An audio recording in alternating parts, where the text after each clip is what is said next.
Welcome to the ISO on the Gonzaga Nation S Media Network. I'm your host, Dan Dickau, with opposing head coach for Chicago State in the final home game of Gonzaga's regular season from Chicago State, Coach Gerald, Gillion. Coach, appreciate you joining. I know it's a game day and time is short, so thanks again for joining.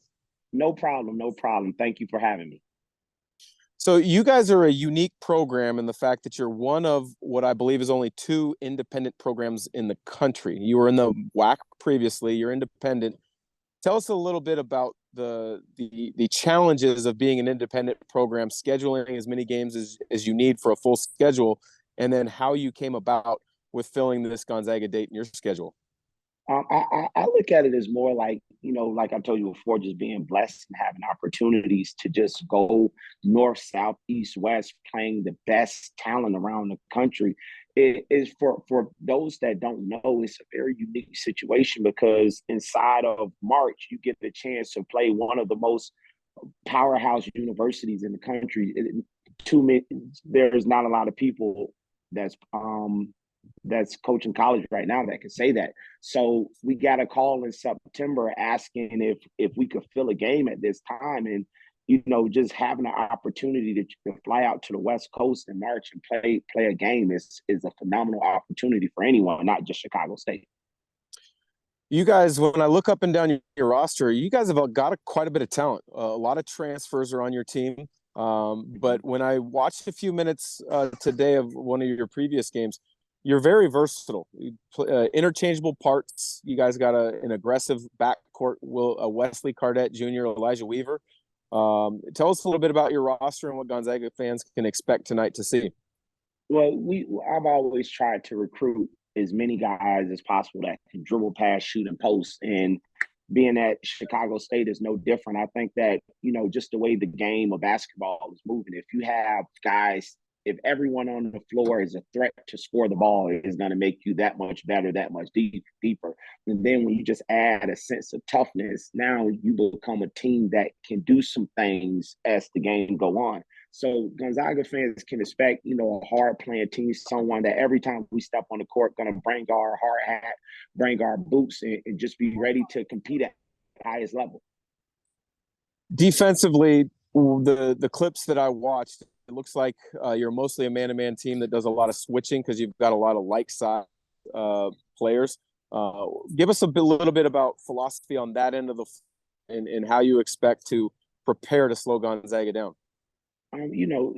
It's hard to slow down the number one offense side of the country. So, our method is like going into every game, just put as much pressure on the opponent as possible and make them have to think and use up clock and see what happens. There's a lot of talent in the Chicago area. You've been at Chicago State for a few years now. I'm always curious to hear about coaches' recruiting philosophies. Are you trying to protect that home area of Chicago as best as you can while making a name for Chicago State? Or with your AAU background, do you have networks across the country and you're just looking for the best fit? I'm always looking for homegrown kids, especially inside the Midwest area. But I also look at it a thing where, it got to fit what Chicago State is trying to do and what Gerald Gillion is trying to do. Like I told you, I want as many players possible that can dribble, pass, shoot, and post, but also I'm trying to build a culture where people want to be at Chicago State. They want to put on that South Side jersey. They want to represent something that I feel have a chance to be very big in the next couple years. And as many guys, whether they're in Chicago, whether they're in no matter where, like if they're in South America, it doesn't matter. As long as you can dribble, pass, shoot, post, you have the willingness to want to be at Chicago State. I'm knocking at your door and I'm trying to get you. Tell us a little bit about the respect level that you have for Gonzaga's program. Obviously, you mentioned when you got the phone call in September, there was a chance to arrange this game. You were excited about it.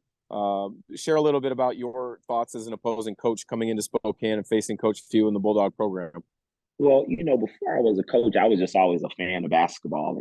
Just growing up, they talk about blue bloods, and they don't necessarily fall amongst the blue blood class, but they're one of those teams that, everyone in America, they want to root for them because they're one of those major programs that has taken the high majors by the wayside and just, been smacking them around from year to year. I want to say they're one of the only teams that has made it to the Sweet 16, the past 14, 15 seasons.